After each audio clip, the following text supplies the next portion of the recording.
میرے خامند کا کیا حق ہے میرے اوپر؟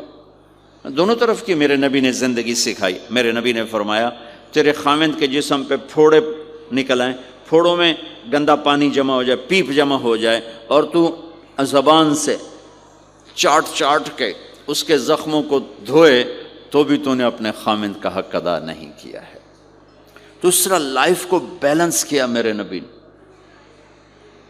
کہ ایک گھر کیسے چلتا ہے اور کس طرح خوبصورت بنتا ہے، وہ میرے نبی کے اخلاق ہیں۔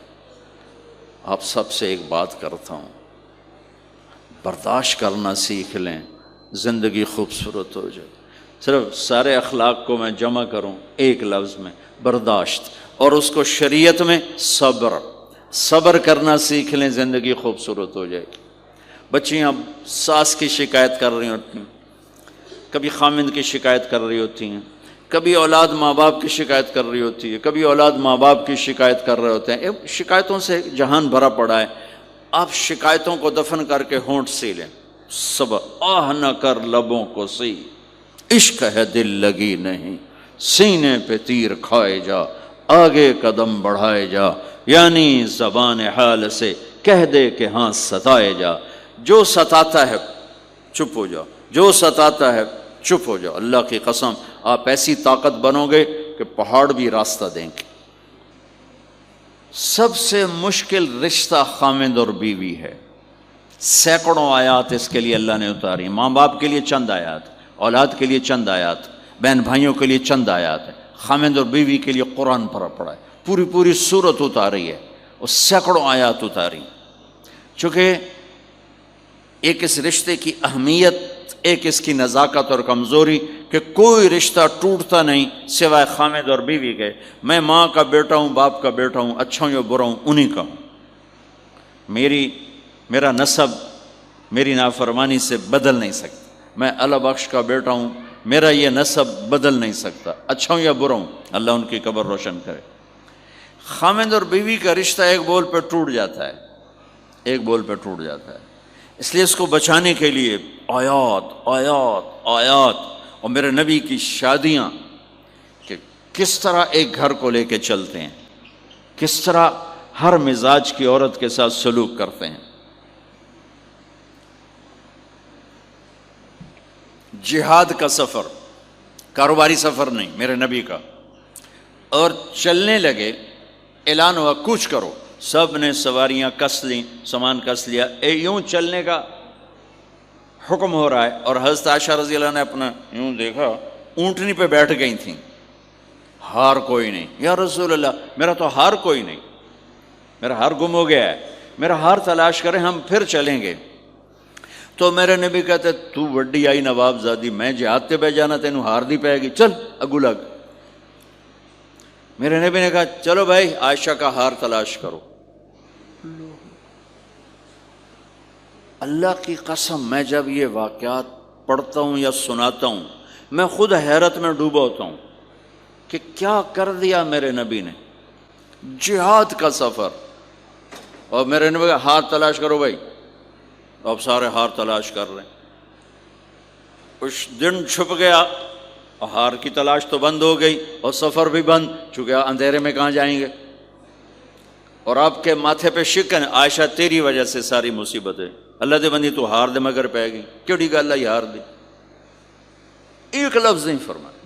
سارے قافلے نے قیام کیا، عشاء تک تو پانی تھا، وضو کا پانی ختم ہو گیا، عشاء مغرب عشاء پڑی اکٹھی تو پانی ختم ہو گیا۔ اب پانی ختم ہو گیا تو فجر کی نماز آ رہی ہے، پانی کوئی نہیں ہے، تو سارے صحابہ نے ابو بکر پہ چڑھائی کی، ویکھے تیری دھی دے مگر ساڑے نال کی بنی، ہوں اسی نماز کی میں پڑھنی ہے، پانی تو ہے نہیں تو وضو کی میں کرنا ہے۔ اب ابو بکر کو غصہ چڑھا، اس ایک دم، وہ تو باپ تھے، وہ گھس گئے خیمے میں۔ آگے دیکھا تو اللہ کے نبی اماں عائشہ کی گود میں سر رکھ کے سوئے ہوئے تھے، اور اماں جی ایسے بیٹھی تھی، آپ کو سارا دیکھ رہی ہوں۔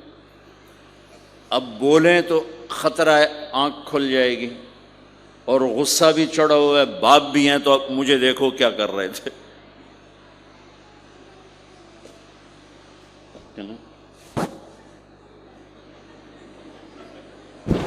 تیرے جو اور پھر یوں ماری زور سے انگلی بیٹی کے نا یہاں، پہلے یوں کرتے پھر ایسے ماری زور سے. وہ کہنے لگی میں ایسے سخت ہو گئی تاکہ میں ایسے نہ ہوں کہ اگر میں تھوڑا حرکت کی تو اللہ کے نبی کی آنکھ کھل جائے گی. تو ماری گیا ٹھا ٹھا ٹھا، وہ منہ سے کہہ رہے اور وہ ایسا کر کے بیٹھی جم کے، غصے میں باہر چلے. اب آپ کی آنکھ کھلی فجر پر تو عائشہ نے کہا یا رسول اللہ وہ تو باہر تو بڑا مسئلہ ہو گیا ہے، پانی کوئی نہیں ہے اور نماز کا وقت ہو گیا ہے، وضو کیسے کریں؟ سبحان اللہ. اللہ نے قانون بدل دیا. دنیا میں پہلی دفعہ ہونے لگا ہے 1,24,000 نبی آئے، پانی نہ علی وضو ہو سکتا ہے، اس کے علاوہ نہیں ہو سکتا. میرے اللہ نے قرآن اتارا فَإِن لَّمْ تَجِدُوا مَاءً فَتَيَمَّمُوا صَعِيدًا طَيِّبًا فَامْسَحُوا بِوُجُوهِكُمْ وَأَيْدِيكُمْ مِنْهُ. اچھا میرے بندو پانی مک گیا ہے، چلو مٹی چاہتے منہ تے مارو تے دوئی چاہتے ہتھاں تے مارو تے تمہارا وضو ہو گیا، چلو تیمم کرو اور نماز پڑھو. اب وہ جو سارے ابو بکر پہ غصے ہو رہے تھے نا، عائشہ کہنے لگے واہ ابو بکر بھائی تیرے تو فعل کی کم بن گیا، تیری دھی دے تو فعل کی کم بن گیا. تو اسید بن حزیر پہلے ذرا زیادہ گرم ہوئے تھے تو وہی ابو بکر تیرے گھر کی یہ پہلی برکت نہیں ہے، پہلے بھی بہت شمار برکتیں تیرے گھر کی طفیل امت کو ملی ہیں. تو اللہ نے تیمم کی آیت اتار دی. حضرت عائشہ کو ڈانٹ پلانے کی آیت نہیں آئی کہ میرے نبی تیری بیگم کے ہار کی وجہ سے میرے دین کا کام رک گیا اور میرے بندوں کی نماز خراب ہو گئی اور ان کو پانی سے محروم ہونا پڑا. میں قربان جاؤں اپنے رب پر، اپنے حبیب پر، اس ماں عائشہ پر.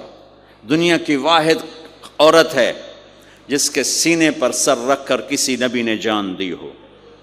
1,24,000 نبیوں میں سے کوئی نہیں ہے جس کا سر بیگم کے سینے اور ٹھوڑی کے درمیان ہو اور اس کی جان اللہ نے نکالی ہو. واحد میرے آپ کے مات فی سحری و نحری، سحری و نحری، سحری و کہ میرے چونکہ آپ ایسے بیٹھے تھی اور حبیب پاک آپ کے سینے پر یوں دراز تھے، نیم دراز اس طرح تھا، اور آپ کا سر مبارک ٹھوڑی کے ساتھ لگ رہا تھا، ٹھوڑی کے ساتھ یہ جگہ یہاں لگ رہی تھی اور باقی یہاں تھی. آپ اس طرح اور واحد خاتون ہے جن کا حجرہ کسی نبی کی آرام گاہ بنا، ابدی آرام گاہ بنا. واحد اماں عائشہ ہیں جن کے حجرے کو اللہ نے کسی نبی کے آرام گاہ بنایا.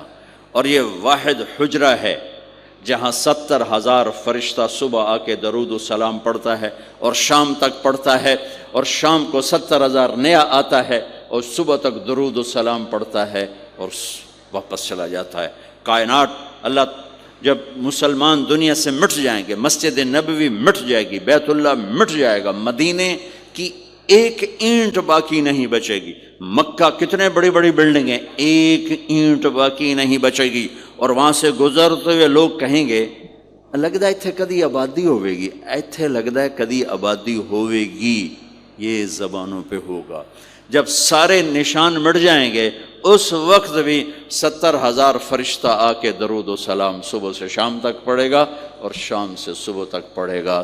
یہ واحد میں خاتون ہیں عائشہ بنت ابی بکر جن کو اللہ نے یہ عزت بخشی. اور یہ واحد خاتون ہیں جب ان کے اوپر تہمت لگی، حضرت یوسف علیہ السلام پہ تہمت لگی تو بچے نے گواہی دی، حضرت مریم پہ تہمت لگی بیٹے نے گواہی دی، اور اماں عائشہ پہ تہمت لگی تو اللہ نے گواہی دی کہ میں گواہ ہوں. اللہ گواہ بن کے آئے. تو اللہ نے کہا تیمم کرو بھائی. سارے خوش ہو گئے، سارے خوش ہو گئے. تو حضرت عائشہ نے کہا یا رسول اللہ اب میرا ہار چھوڑ دیں، اب چلیں.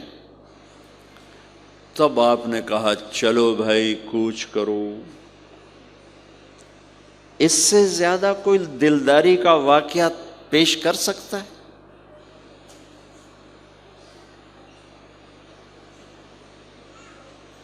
سبحان اللہ۔ اور جب اونٹنی کو اٹھایا گیا وہ ہار کا دھاگا ٹوٹا اور پھسل کے اونٹنی کے نیچے چلا گیا، وہ سارے کھبے سجے ویندے رہ گئے، ہار نیچے پڑا تھا۔ جب اونٹنی کو اٹھایا تو ہار نیچے سے نکلا، تو صاحب نے کہا لے بھی عائشہ تیرا ہار بھی لب گیا۔ یہ دلداری ہے میرے نبی کی، یہ ہمیں سکھایا۔ کہیں عورتوں کی بدتمیزی بھی انتہا کو پہنچی ہوتی ہے اور وہ اپنے گھر اجاڑ دیتی ہیں اپنی زبان کی شدت کی وجہ سے، اپنی بد اخلاقی کی وجہ سے، لیکن کوئی زیادہ معاملہ مردوں کی طرف سے خراب ہوتا ہے تو شریعت نے بھی اس کو زیادہ بیان کیا اور میرے نبی نے بھی اس کو اجاگر کیا۔ اور میرے نبی کی آخری تقریر، آخری خطبہ حجۃ الوداع کا صرف ایک رشتے کو بیان کیا، صرف ایک رشتے کو بیان۔ ہم کتنے رشتوں میں جکڑے ہوئے ہیں، ماں باپ، بہن بھائی، چاچا تایا، خالہ خالو، دادا دادی، نانا نانی، ساس بہو، کتنے ہم رشتوں میں جکڑے ہوئے ہیں۔ میرے نبی نے صرف ایک رشتے کا حق بیان کیا، استوصوا بالنساء خیرا، میں تمہیں تمہاری بیویوں کے بارے میں وصیت کر رہا ہوں، ان کے ساتھ اچھا سلوک کرنا۔ صرف ایک رشتے کو بیان فرمایا۔